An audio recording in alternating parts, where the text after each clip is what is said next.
Property విషయంలో confusion గా ఉన్నారా? గేటెడ్ కమ్యూనిటీలో ఫ్లాట్ తీసుకోవాలా లేదా విల్లా తీసుకోవాలా?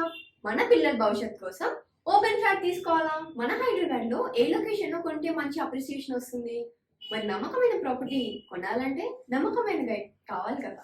ప్రాపర్టీ అడ్వైజర్ కోసం సంప్రదించండి వరాహస్వామి ప్రాపర్టీ గూగులర్. కాంటాక్ట్ 7207218485. మిథున రాశి. ఈ మిథున రాశి వారికి ఈ జూలై నెల అమావాస్య తర్వాత 2024 సంవత్సరం నుంచి రాశి ఫలాలు ఏ విధంగా ఉంటాయో ప్రొఫెసర్ డాక్టర్ ముల్లపూడి సత్యనారాయణమూర్తిని నేను మీకు తెలియజేస్తున్నాను. ముందుగా ఈ యొక్క మిథున రాశి వారికి కాస్త గురుబలం తగ్గింది. అందువలన మనకి అనేకమైనటువంటి చికాకులు తలపోట్లు రావడానికి అవకాశాలు ఉంటాయి. కాబట్టి ఈ యొక్క మిథున రాశి వారి యొక్క గ్రహస్థితిని కనుక మనం చూసినట్లయితే రవి శుక్రులు వృషభ రాశిలో, తర్వాత కుజగురులు వృషభ రాశిలో, రవి శుక్రులు కర్కాటక రాశిలో, బుధుడు సింహ రాశిలో, ఆ తర్వాత కేతువు మరి కన్యా రాశిలో అర్ధాష్టమంలో ఉండడము, అలాగే శని మరి ఈ యొక్క కుంభరాశిలో, తర్వాత రాహువు మీనరాశిలో ఉండడం అనేటటువంటిది జరుగుతుంది. కాబట్టి అర్ధాష్టమ శనిగ్రహ ప్రభావం వలన ఈ మిథున రాశి వాళ్ళకి కొంచెం గడ్డు సమయంగా మనం చెప్పుకోవాలి. ప్రతి పనిని కూడా 1కి 2 సార్లు చేయాల్సినటువంటి అవసరం అనేటటువంటిది ఏర్పడుతుంది. కాబట్టి ఈ యొక్క మిథున రాశి వారికి మనం కనుక తీసుకున్నట్లయితే గ్రహరీత్యా సునీత విలియమ్స్ ఆరుద్ర నక్షత్రం 4వ పాదం మిథున రాశి, ఆమె స్పేస్లో స్టకప్ అయిపోయింది. జగన్మోహన్ రెడ్డి గారు ఆరుద్ర నక్షత్రం మిథున రాశి ఓడిపోయారు. కాబట్టి ఈ విధంగా మనం కంపారిటబుల్ స్టడీస్ కనుక తీసుకున్నట్లయితే మనము ఈ యొక్క మిథున రాశి వారికి కాస్త గడ్డు కాలంగా మనం చెప్పొచ్చు. అంటే బంధుమిత్రులతో విరోధాలు, స్నేహితులతో విరోధాలు ఈ విధంగా ఉండడం అనేటటువంటి జరగడానికి అవకాశాలు ఉంటాయి. కాబట్టి ఈ యొక్క మిథున రాశి మహిళలు కొంచెం అహంకారపూరితమైనటువంటి వాతావరణంలో మీరు ఉండడం అనేటటువంటి జరుగుతుంది. నమ్మాల్సిన వాళ్ళని నమ్మకుండా నమ్మకూడనటువంటి వాళ్ళని నమ్మడం, దాని ద్వారా ఫూలిష్ నిర్ణయాలు తీసుకోవడం ద్వారా ప్రమాదాల్లోకి వెళ్ళడం అనేటటువంటిది మనకి ఈ నెలలో జరుగుతుంది. కాబట్టి ఈ యొక్క మీ యొక్క శ్రేయస్సు కోరేటటువంటి వాళ్ళ సలహాలు మీరు వినాల్సినటువంటి అవసరం మీకు ఉంది. అలాగే ఈ యొక్క ప్రభుత్వ ఉద్యోగాలు, ప్రైవేట్ ఉద్యోగాల కోసం రాస్తున్నటువంటి విద్యార్థులు, సాఫ్ట్వేర్ ఉద్యోగాల కోసం రాస్తున్నటువంటి విద్యార్థులు ఎవరైతే ఉన్నారో అటువంటి వాళ్ళకి ఈ ప్రభుత్వ ఉద్యోగాలు రావడానికి అవకాశాలు ఉన్నాయి. అండ్ సాఫ్ట్వేర్ రంగంలో ఉన్నటువంటి వాళ్ళు ఫారిన్కి వెళ్ళడానికి వీళ్ళు ట్రై చేసేటటువంటి వాళ్ళు ఎవరైతే ఉన్నారో అటువంటి వాళ్ళకి వాళ్ళ ప్రయత్నాలు ఇంకా సిద్ధించవు. కొంతమందికి ఇంకా నెక్స్ట్ ప్యానల్లో వీళ్ళు సెలెక్ట్ అవ్వడానికి అవకాశాలు ఉంటాయి. రెమెడీస్ దగ్గరికి వచ్చేసరికి మిథున రాశి వారికి శని జపం చేయండి, శని స్తోత్రాలు చదవండి. శనికి కిలోంపావు నల్ల నువ్వుల్ని, నల్లని వస్త్రాన్ని శనివారం నాడు కరెక్ట్గా ఉదయం 8 గంటలకి పెద బ్రాహ్మణులకి దానం చేయడం, అలాగే శనికి చక్కగా మహాకాళి హోమాన్ని మీ ఇంట్లో జరిపించుకోవడం ద్వారా దశమహావిద్యల్లో ఒకటైనటువంటి మహాకాళి అమ్మవారిని మీరు మిగతా దేవతలతో పాటు హోమం చేసుకోవడం ద్వారా మీకు అనేకమైనటువంటి ప్రబలమైనటువంటి కష్టాల నుంచి మీరు బయటకు వచ్చి సుఖాంతంగా మీ యొక్క స్టోరీ ఈ జూలైలో ఉంటుంది. Hi, my name is Gautam and I actually stay in Malkajgiri itself. I had this back pain. It's been 1.5 years. I have tried many treatments like chiropathy, oil massage, physiotherapy especially, but it didn't work out as much like what I expected. I strongly suggest homeopathy because నేను personally allopathy చాలా suffer అయినా, and I definitely do not recommend allopathy. You people can carry on with the homeopathy. Area Malkajgiri and doctor name is like Nageswar Rao and the clinic name is Neocare Homeopathy. Varahi గుప్త నవరాత్రులు మనకి ఈ 2024 సంవత్సరంలో వారాహి గుప్త నవరాత్రులు July 6 నుంచి 14వ తేదీ వరకు వస్తుంది. అసలు ఈ వారాహి అమ్మవారు అంటే ఎవరు? ఆమె స్వయంభూ దేవాలయాలు ఎక్కడన్నా ఉన్నాయా? అసలు ఆ అమ్మవారికి పూజ చేస్తే కలిగేటటువంటి లాభాలు ఏమిటో మనం తెలుసుకుందాం ఈ వీడియోలో. అలాగే పవన్ కళ్యాణ్ గారు ఆయన ఎలక్షన్ క్యాంపెయిన్ స్టార్ట్ చేసినప్పుడు వారు తెచ్చుకున్నటువంటి వాహనానికి వారాహి అని పేరు పెట్టారు. ఆ పేరు పెట్టినప్పుడు అది పెద్ద ట్రెండింగ్ అయింది.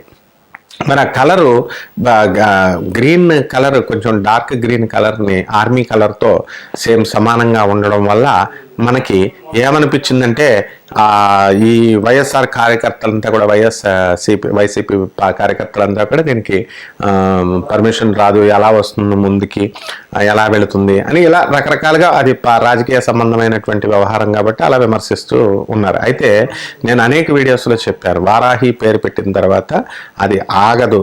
పవన్ కళ్యాణ్ గారికి ఎన్ని టెక్నికల్ ప్రాబ్లమ్స్, ఇప్పుడు ఆయన కూడా చదువుకున్నాడు, ఆయన కూడా ఈ పర్మిషన్స్ అవి వాహనానికి తెచ్చుకున్నప్పుడు కంపల్సరీ ఆయన అవన్నీ చూసుకునే కదా వెళ్తారు. అలా ఆ విధంగా ఆ వారాహి యొక్క పేరు పెట్టడం వల్ల వాహనం దూసుకెళ్ళిపోయింది క్యాంపెయిన్లో, అద్భుతమైనటువంటి ఫలితాలు తీసుకొచ్చింది. తర్వాత సూపర్ సక్సెస్ఫుల్గా 21 సీట్లు చక్కగా సాధించగలిగారు. రాజకీయంలో డిప్యూటీ సీఎం 5 మంత్రి పదవుల శాఖల్ని నిర్వహిస్తూ స్టాండర్డ్ చేసింది. ఇదంతా గొప్పతనం ఎవరు? వారాహి అమ్మవారు. అందుకనే ఆయన ఏం చేశారు, కొండగట్టు దగ్గర నుంచి ఆయన మహాభక్తుడు, ఆయన ఆంజనేయ స్వామి మహాభక్తుడు, వాళ్ళ అన్నయ్యలాగా చిరంజీవి గారి లాగా ఆయన ఆంజనేయ స్వామి భక్తుడు. చిరంజీవి గారి ఇంట్లో ఆయన పూజా మందిరం అంతా కూడా చెక్కతో గంధంతో తయారు చేసినటువంటి పూజా మందిరం ఉంటుందన్నమాట. కాబట్టి అలాగే ఈ యొక్క పవన్ కళ్యాణ్ గారు కొండగట్టు మీద నుంచి వారాహి యాత్ర స్టార్ట్ చేశారు. చాలా డిఫికల్ట్ ఆ కొండగట్టు మీద నుంచి వాహనం, అంత భారీ వాహనం రావడం. అయినా సరే ఇప్పుడు మళ్ళీ ఆయన ఏం చేశారు, చక్కగా ఇప్పుడు ఈ 11 రోజులు వారాహి దీక్షను చేశారు. ఇప్పుడు దీక్షను అంటే వెరీ ఫాస్టింగ్ అనమాట. వెజిటేరియన్ ఫుడ్ తీసుకోవాలా, ఒక పూటే భోజనం చేయాలా, బ్రహ్మచర్యం ఉండాలా, ఇలా 11 రోజులు వారాహి అమ్మవారి యొక్క వ్రతాన్ని తీసుకున్నారు. దీక్ష అంటారు, భవానీ దీక్ష అలాగా వారాహి దీక్ష. మరి ఈ యొక్క వారాహి అమ్మవారంటే ఆమె భూమికి సంబంధించినటువంటి దేవత. ఆమె ఎవరంటే వరాహమూర్తి, అంటే శ్రీ మహావిష్ణువు యొక్క పంది అవతారం ఉంటుంది కదా, పంది ముఖంతో ఉంటుంది, వరాహ అవతారం అంటాం మనం. సింహాచలంలో ఉంటుంది ఆ గుడి, వరాహ నరసింహస్వామి అంటాం. అక్కడ నరసింహస్వామి అవతారం, వరాహ నరసింహస్వామి అవతారం ఉంటుంది. మరి ఆ యొక్క అవతారాన్ని ఆ వరాహమూర్తి లోపల ఉన్నటువంటి అంతర్గతమైనటువంటి కాస్మిక్ ఎనర్జీ, చైతన్య శక్తి, కదిలే శక్తి, ఇప్పుడు నేనున్నా నేను లోపల కదులుతున్నది అమ్మవారు అనమాట. అలా వరాహమూర్తి ఇలా కదులుతున్నాడు అనుకోండి, లోపల ఉన్నటువంటి శక్తి వారాహి అమ్మవారు. మరి ఆయన ఏం చేశాడండి, ఈ వరాహ అవతారం ఎలా వచ్చింది అంటే, ఒక రాక్షసుడు ఏం చేశాడు, హిరణ్యకశిపుడు యొక్క అన్న అనమాట. వాడు తీసుకెళ్ళి ఈ భూమిని చాప కింద చుట్టేసి భూమిని తీసుకెళ్ళి సముద్రం కింద పెట్టేస్తే అప్పుడు ఈ యొక్క వరాహ అవతారంలో స్వామివారు శ్రీ మహావిష్ణువు వచ్చి ఆ యొక్క ఈ భూమిని ఇలా తన కోరలతో ఇలా పైకి లేపి హిరణ్యాక్షుని సంహరించాడు. మరి భూమిని లేపాడు కాబట్టి భూమికి సంబంధించినటువంటి దేవత అనమాట. అందువల్ల ఎవరికైతే కోర్టు సమస్యల్లో కబ్జాలు అయిపోయినాయో, మన స్థలాలు కబ్జాలు అయిపోయినాయి, మన పొలాలు కబ్జాలు అయిపోయినాయి, మా పెద్దమ్మ పిల్లలు దొబ్బేశారు, మా పెదనాన్న పిల్లలు దొబ్బేశారు, ఈ విధంగా రకరకాల ల్యాండ్ సంబంధమైనటువంటి సివిల్ కేసెస్ ఏవైతే ఉన్నాయో అటువంటి భూము వివాదాలు ఉన్న వాళ్ళంతా కూడా ఈ వారాహి అమ్మవారిని పూజ చేసి చాలామంది లబ్ధి పొందారు, నా కళ్ళ ముందే లబ్ధి పొందారు. అయితే మనం ప్రతిదీ కూడా సైంటిఫిక్గా చూడాలా, రేషనల్గా చూడాలా, లాజికల్గా చూడాలా. కాబట్టి ఈ యొక్క సృష్టి మనకి సోలార్ సిస్టమ్స్ 3 × 10⁻11 అంటే అన్ని కోట్ల సోలార్ సిస్టమ్స్ ఉన్నాయి, పాలపుంతలు ఉన్నాయి. ఆ సోలార్ సిస్టమ్స్లో మిల్కీ వే మనకి దగ్గరగా ఉన్నటువంటి సోలార్ సిస్టమ్ని మిల్కీ వే పాలపుంత అన్నాం. అక్కడ మనకి సూర్యుడు ఇలా ఉన్నాడు, భూమి ఇక్కడ ఉంది, చంద్రుడు, ఇలా మనకి సోలార్ సిస్టమ్ నవగ్రహాలు ఇలాగా ఉన్నాయి కదా, ఒకదాన్ని ఒకటి గురుత్వాకర్షణ శక్తితో ఒకటి ఆకర్షించుకుని ఉంటాయన్నమాట. అయితే అందులో ఏమాత్రం ఒకటి కనుక పక్కకి తప్పిందనుకోండి, సృష్టి మొత్తం పడిపోతుంది, నాశనం అయిపోతుంది. ఎలా అంటే దొమ్మరి వాళ్ళు ఉంటారు, ఆడతారు, తాడు కట్టి ఆడతారు, దానిపైన ఒక అబ్బాయి నడుస్తుంటే ఏమాత్రం ఇలా కర్ర పట్టుకొని బ్యాలెన్స్ చేసుకొని ఆ తాడు మీద నడుస్తాడు. ఏమాత్రం చిన్న బ్యాలెన్స్ తప్పినా వెంటనే కింద పడిపోవడం అనేటటువంటిది జరుగుద్ది. కాబట్టి ఆ విధంగా ఈ యొక్క సోలార్ సిస్టంలో మనకి ఈ భూమి అనేటటువంటిది మన పక్కకి జరిపేశాడు అనమాట. పక్కకి హిరణ్యాక్షుడు తీసుకెళ్ళిపోవడం వల్ల సృష్టి వినాశనాన్ని కోరుకున్నాడు. సృష్టి వినాశనం అవుతుంది కాబట్టి స్థితికారకుడు, ఈ ప్రపంచం అంతా కూడా మళ్ళీ దాన్ని రక్షించాల్సినటువంటి బాధ్యత, నుంచోబెట్టాల్సినటువంటి బాధ్యత శ్రీ మహావిష్ణువుది. కాబట్టి ఆయన ఏం చేశాడంటే ఈ యొక్క భూమిని తీసుకెళ్లి యథాస్థానంలో డిస్ప్లేస్ చేశాడనమాట హిరణ్యాక్షుడు. ఆ డిస్ప్లేస్ చేసిన దాన్ని మళ్ళీ ఈయన తీసుకొచ్చి మళ్ళీ రీప్లేస్ చేశాడు. ఇది సైంటిఫిక్గా మనం హిరణ్యాక్షుడ కథనం నుంచి మనం తెలుసుకోవాల్సింది. సరే, బాగుంది. ఇప్పుడు ఈ వారాహి అమ్మవారి స్వయంభూ దేవాలయం ఎక్కడుందంటే కాశీ మహాక్షేత్రంలో ఉంది. కాశీ గుళ్ళో గుళ్ళో భూగర్భంలో క్రింద పక్కన వారాహి అమ్మవారి గుడి ఉంటుంది. మేమంతా కూడా అందరూ వెళ్తాం. పెద్ద భారీ విగ్రహం ఉంటుంది. అయితే పూజారి వచ్చి తెల్లవారుజామున 5 గంటలకల్లా పూజ చేసేయడము, సూర్యోదయంకి ముందే తాళం వేసేసి వెళ్ళిపోతాడు. ఎందుకంటే అమ్మవారిని చూసి జడుచుకుంటాడు. అంత భయంకరంగా పెద్దగా ఉంటుంది అన్నమాట అమ్మవారి విగ్రహం. అయితే ఈ కిటికీలో నుంచి మాత్రం మనం చూడాలి అమ్మవారి ముఖాన్ని. డైరెక్ట్గా క్రిందకి దిగి లోపలికి ఆ పంతులు గారు ఉన్నప్పుడు కుదురుతుంది తప్ప మిగతా అప్పుడంతా కూడా కిటికీలో నుంచి చూసే విధంగా అక్కడ ఏర్పాటు చేయడం అయింది. ఈ వారాహి అమ్మవారు కాశీ క్షేత్రానికి క్షేత్రపాలకురాలన్నమాట. అందువలన ఈ కాశీ యొక్క ఎవరైతే అసుర శక్తులు మైలు ఉన్నటువంటి వాళ్ళు కాశీ అపవిత్రం చేద్దామని కాశీ క్షేత్రానికి ఎవరైతే వస్తారో అటువంటి వాళ్ళని రానివ్వకుండా దుష్టాత్మల్ని, పిశాచాల్ని, ఇలాంటి వాటిని ఏవి కూడా రాకుండా ఈ వారాహి అమ్మవారు రక్షిస్తూ ఉంటుంది. అయితే ఈ వారాహి అమ్మవారు మరి ఉగ్రశక్తి. చాలామంది భయపెడుతూ ఉంటారు, ఎలాగా ప్రత్యంగిర అమ్మవారిని, వారాహి అమ్మవారిని, వీళ్ళు చాలా ఉగ్రశక్తులండి, వీళ్ళకి పూజ చేయకూడదని కొంతమంది, చేయొచ్చని కొంతమంది, ఆ తర్వాత కొంతమంది ఏమో ఈ పసుపు కొమ్ములు వేస్తారు, తర్వాత వారాహి ప్రత్యంగిర హోమం అని చెప్పి అందులోనేమో విస్కీని వేస్తారు కొంతమంది.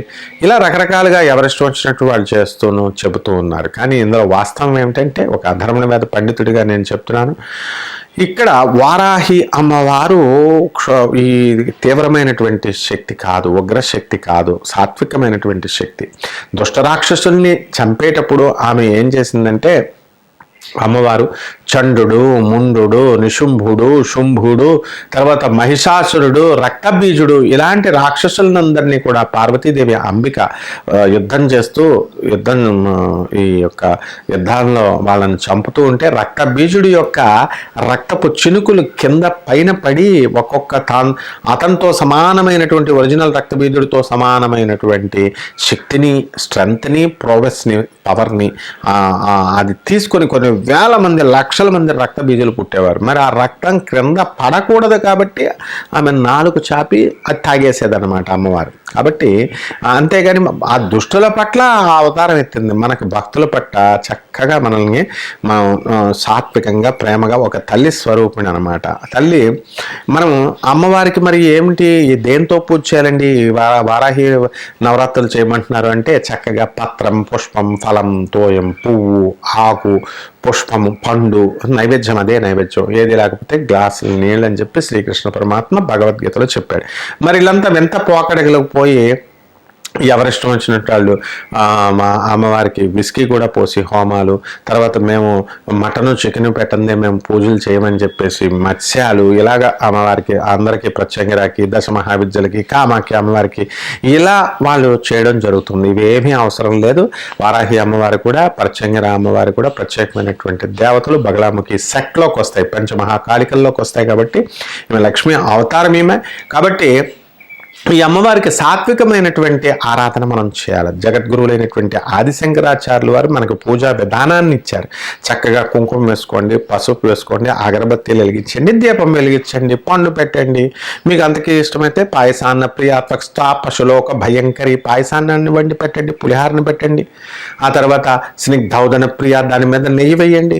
ఇంతే చాలన్నమాట. పూజకి ఇది పెట్టకూడదు, అది పెట్టాలి అని ఏం లేదు. కొంతమంది ఏం చేస్తున్నారంటే ఎక్స్ట్రా బిల్డప్లకి పోయి వీళ్ళు 9 రకాల నైవేద్యాలు, ఆ తర్వాత 9 రకాల వస్త్రాలు, 5 రకాల పువ్వులు, 5 రకాల పళ్ళు, 9 రకాల పళ్ళు, ఇవన్నీ కూడా ఏవేవో పిచ్చి పిచ్చి అన్నీ చెప్తూ ఉంటారు.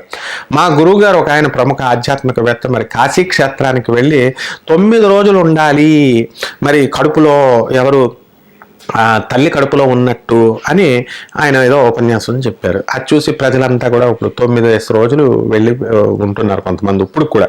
మరి ఆంధ్ర సత్రంలో అక్కడంతా కూడా ఒక రోజు ఇవ్వడమే కష్టం, 2 రోజులు పేదవాళ్ళకి తక్కువ నామినల్ ఫీజుతో. మరి ఒక్కొక్కళ్ళు వెళ్ళి ధనవంతులంతా కూడా, డబ్బున్న వాళ్ళు ఏంటి ఖర్చు పెట్టడానికి ఏమీ అంత ఖర్చు పెట్టే ఔదార్యం ఎవరికి లేదు. కాబట్టి ప్రతి ఒక్కడు కూడా మినిమైజ్ చేసుకోవాలనే చూస్తున్నాడు. వాడు వెళ్తున్నాడు, ఆంధ్ర సత్రంలో దిగుతున్నాడు, 9 రోజులు వాడే ఆక్రమించేస్తే నిజమైన పేదవాడు ఎక్కడ దిగుతాడు? కాబట్టి ఇలాంటి పిచ్చి పిచ్చి ఉపన్యాసాలు చెప్పడం వల్ల ఏమవుతుందంటే 9 రోజులకి మూఢనమ్మకాలు పెంచేసి 9 రోజులు మేము అక్కడ ఉండాలి, అప్పుడు తల్లి గర్భంలో ఉన్నట్టు దోషాలు పోతాయి. ఏం తీసేస్తాడు ఆ దోషాలు? కాబట్టి ఇలాంటి నాన్సెన్స్ను బోధించకూడదు. అదేవిధంగా ఈ వారాహి అమ్మవారిని మా మటన్ పెట్టాలా, చికెన్ పెట్టాలా, కామాఖ్య అమ్మవారికి పెట్టాలా, పంచమహాకాళికలు, ఈ యొక్క పంచ ముద్దర్లు, ఇలాంటివన్నీ చెప్తూ ఉంటారనమాట. So these are all nonsense and no value. ఒకటే మనకు జగద్గురు ఆదిశంకరాచార్యులు వారు ఏ పద్ధతిలో చెప్పారో మనం ఆ పద్ధతుల్లో చేసుకోవాలి. అలాగే లలితా సహస్రాల బ్యాచీలు ఉన్నాయి ఆడవాళ్ళు, వీళ్ళు బ్యాచీలు చేస్తూ వీళ్ళు గాజులు 5 రకాలు, 9 రకాల పళ్ళు, 8 రకాల ఇది అని ఇదొక రకమైన బ్యాచ్ అనమాట. సో ఇలాంటి పిచ్చి వ్యవహారాలన్నీ కూడా చేయకూడదు. భగవంతుడు మనకి ఈ వంటలు చేస్తూ కూర్చుంటే 9 రకాల వంటలు చేస్తుంటే నువ్వు ఎప్పుడమ్మా దేవుడి మీద కాన్సన్ట్రేట్ చేసేది? నువ్వు కూర్చునేదే 20 నిమిషాలు. మనస్సంతా కూడా అమ్మవారికి నీ ఆత్మను తీసుకెళ్ళి పరమాత్మకి లైన్అప్ చెయ్యాలి. ఆ లైనప్ చేసినప్పుడే నీకు సక్సెస్ అవుతుంది. ఇలాంటి సక్సెస్ అంతా కూడా పవన్ కళ్యాణ్ చేశాడు కాబట్టి ఆయన అంత దీంట్లో ఉన్నా కూడా సక్సెస్ఫుల్ పర్సన్గా, వారాహిని నమ్ముకొని సక్సెస్ఫుల్ అయినటువంటి వ్యక్తిగా మన పవన్ కళ్యాణ్ గారిని మనం చూపించవచ్చు. లేకపోతే ఆయన జాతకం ఎలా ఉంది, అసలు ఎందుకు ఈ వారాహి అమ్మవారి ఆయనకి అనుకూలించిందా ఆయన జాతకపరంగా మనం చూద్దాం. ఆయన జాతకంలో ఆయనది మకర రాశి, మరి ధనుర్ లగ్నము. మనకి ఈ యొక్క చంద్ర కుజులు చక్కగా జన్మరాశిలో ఉన్నారు. కుజుడు బ్రహ్మాండమైనటువంటి స్థితిలో ఉన్నాడు, మోస్ట్ పవర్ఫుల్గా ఉన్నాడు. కాబట్టి అనేకమైనటువంటి స్థలాలు, ఇళ్ళు, ఆ తర్వాత అధికారాన్ని ఆయన చేజిక్కించుకున్నాడు. ధనస్థానంలో కుజుడు ధనం కూడా మరి చక్కగా సంపాదన అనేటటువంటిది కోట్ల రూపాయల పారితోషికాలు తీసుకుంటూ సినిమాల్లో నెంబర్ 1గా ఆయన పవర్ స్టార్గా, మరి ఆయన యొక్క అభిమానులకి మనం చెప్పాలి ఇదంతా కూడా కృతజ్ఞత. ఆయన ఒక సామాన్యమైనటువంటి వ్యక్తిని, ఏ ఆధారం లేకుండా వచ్చినటువంటి వ్యక్తిని అభిమానులు చిరంజీవి గారిని తీసుకురావడం వల్ల ఆ తర్వాత ఆయన కుటుంబం బాగుపడింది. మరి అలాగే పవన్ కళ్యాణ్ గారిని ఆదరించడం వల్ల ఆయన ఫ్యామిలీ బాగుపడింది. ఈ రోజున అపోలో హాస్పిటల్స్కే వాళ్ళు అమ్మాయినే పెళ్లి చేసుకునే స్థాయి వాళ్ళందరికీ కల్పించారంటే అభిమానులు అదంతా. సో అలాగే ఈ యొక్క వృషభ రాశిలో శని, అలాగే కేతు మరి కర్కాటక రాశిలో ఉండడం, రవి బుధ శుక్రులు చక్కగా సింహరాశిలో ఉండడం, ఇదంతా కూడా పవన్ కళ్యాణ్ గారికి అవన్నీ కూడా కలిసి వచ్చినాయి. మరి లగ్నంలో గురుడు, మరి ఈ యొక్క వృశ్చిక రాశిలో గురుడు, కొంతమంది వృశ్చిక లగ్నం అని కొన్ని ఆ కస్ప పీరియడ్లో పుట్టారు ఆయన వృశ్చిక లగ్నానికి ధనుర్ లగ్నానికి మధ్య. అదేవిధంగా మనం చిరంజీవి గారి జాతకాన్ని కనుక చూసుకుంటే మరి రవి బుధ శుక్ర కుజులు సింహరాశిలో ఉన్నారు. ఈయనకి కుజుడు విడిపోయి మకర రాశిలోకి వచ్చేయడం జరిగింది. మరి అదే ప్రభాస్ గారికి అదే కుజుడు కర్కాటక రాశిలో ఉండడం, నేచపట్టడం జరిగింది. అంటే ఇలా వేరియేషన్స్ ఉంటాయన్నమాట. కాబట్టి ఈ యొక్క రవి బుధ శుక్రుల కాంబినేషన్ సింహరాశిలో మంచిది కాబట్టి అనేకమైనటువంటి ప్రభుత్వంలో కూడా మరి సింహరాశిలో ఉన్నటువంటి రవి ఆధిపత్యాన్ని ఇచ్చి ప్రభుత్వ అధికారాన్ని ఆయనకి చేపట్టాడు. కాబట్టి నిస్సందేహంగా నా భక్తురాలు ఒక ఆమె అడిగింది, ఏమండి మరి ఆయన జగన్ ఫ్యాన్ అనమాట ఆమె అయితే, ఏమండి మరి పవన్ కళ్యాణ్ గారు ఏకంగా వారాహి దీక్ష చేసేస్తున్నారండి, మరి చక్కగా అంటే చేస్తే చేయనమ్మా, నువ్వు కూడా చేయి, జగన్ గారిని కూడా చేయమను అని చెప్పారు. చెప్తే ఏమంటుంది, ఏమోనండి ఆయనకి వారాహిదేవి ఏకంగా ప్రత్యక్షమైపోయి అధికారాలన్నీ ఆశీర్వదించేసి ఇచ్చేసిందేమో అండి అంటే, అవునమ్మా ఖచ్చితంగా ఇస్తుంది, మీకు కూడా ఇస్తుంది. కాబట్టి ఆ నవ్వు వచ్చింది నాకు ఆ ప్రశ్నకి. కాబట్టి ఖచ్చితంగా ఎవరైతే భక్తితో ఈ వారాహి గుప్త నవరాత్రులు జూలై 6 నుంచి 15వ తేదీ వరకు జరుగుతుంది, చక్కగా బ్రహ్మచర్య దీక్ష పాటించండి. 9 రోజులు కాబట్టి నేల మీద పడుకోండి. తర్వాత ఒంటిపూట భోజనం చేయండి. రోజు బిర్యానీలు, పిజ్జాలు, బర్గర్లు తినేస్తున్నారు కదా, బిర్యానీలు ఎక్కడే ఖాళీ ఉంచట్లేదు కదా. ఇప్పుడు మీరు చక్కగా దీక్ష చేయండి. ఒక ఆవిడ నాకు ఫోన్ చేసి, ఏమండి బ్రహ్మచర్యం అక్కర్లేదు అన్నారు కదండి మీరు, గురుచరిత్ర పారాయణకి బ్రహ్మచర్యం అవసరమా అండి అని అడిగారు. ఒక 9 రోజులు ఇలాగా 3 రోజులు 5 రోజులు వాటిని ఖచ్చితంగా బ్రహ్మచర్యాన్ని పాటించి చేయండి. అలాగే ఎక్కువ రోజులు చేస్తున్నారు అనుకోండి, 40 రోజులు 41 రోజులు, అలాంటిది బ్రహ్మచర్య దీక్ష అవసరం లేకుండా మామూలుగా చేసుకోండి. అంటే అదంతా మీరు మీ వీలుని బట్టి మీరు చేసుకోవాలి.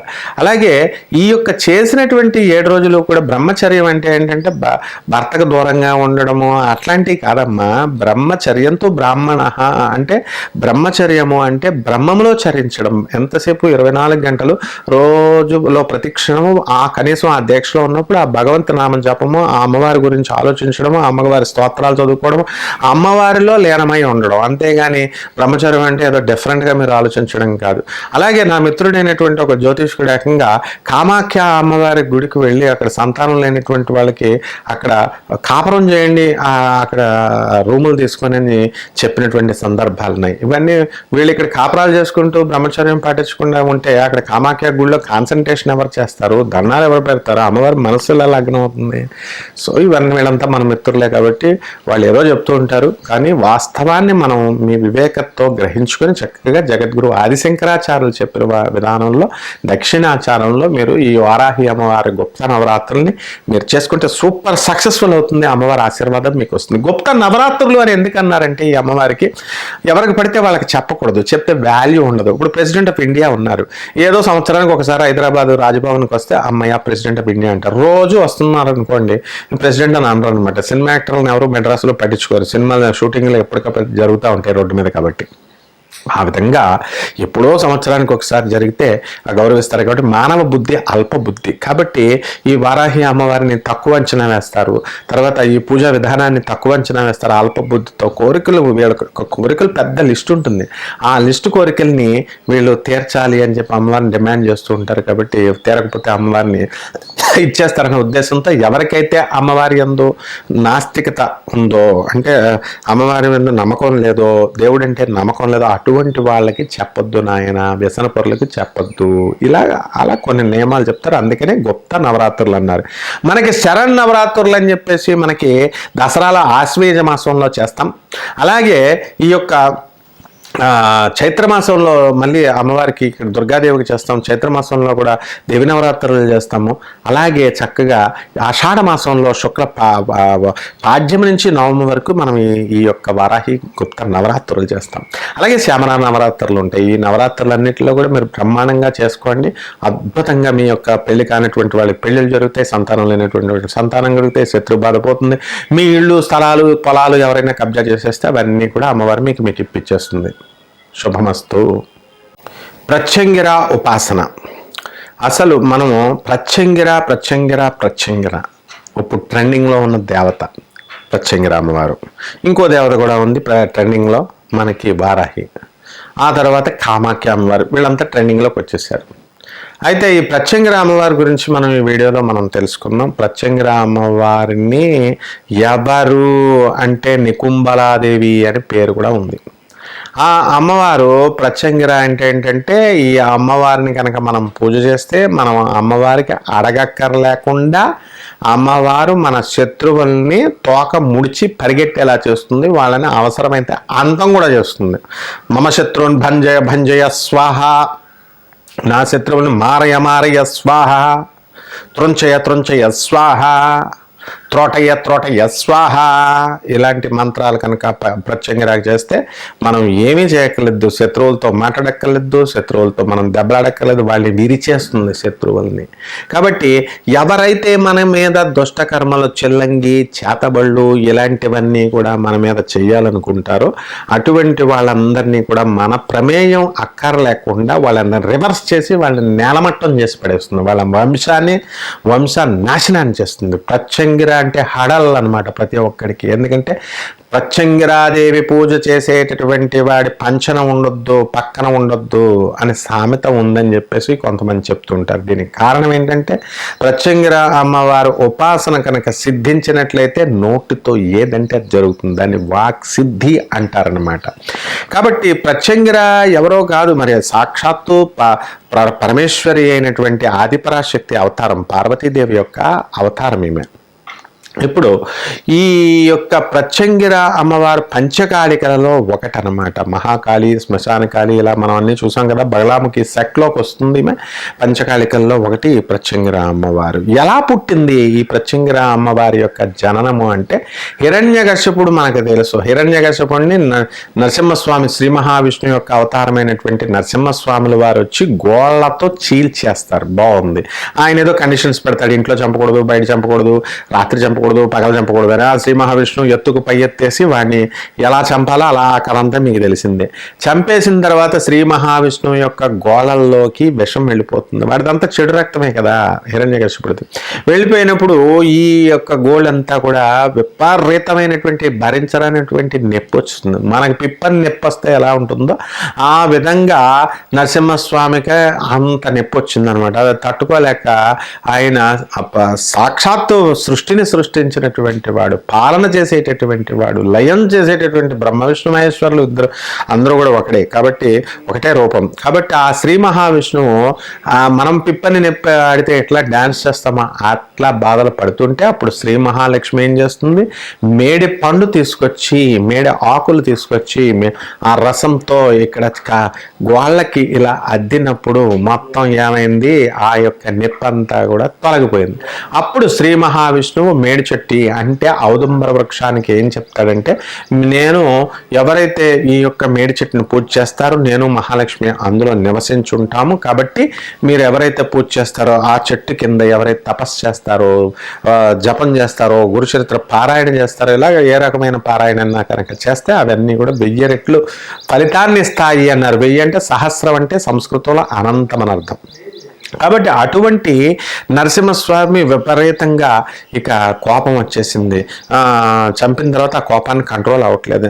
నీ మొగుడే కదమ్మా వెళ్ళమ్మా అంటే లక్ష్మీదేవి వెళ్తే ఇలాగా తోసిపడేస్తాడు. ప్రహ్లాదుడు భక్తుడు నువ్వే కదరా నాయన అంటే ఆయన్ని కూడా ఇలా తోసిపడేస్తారు.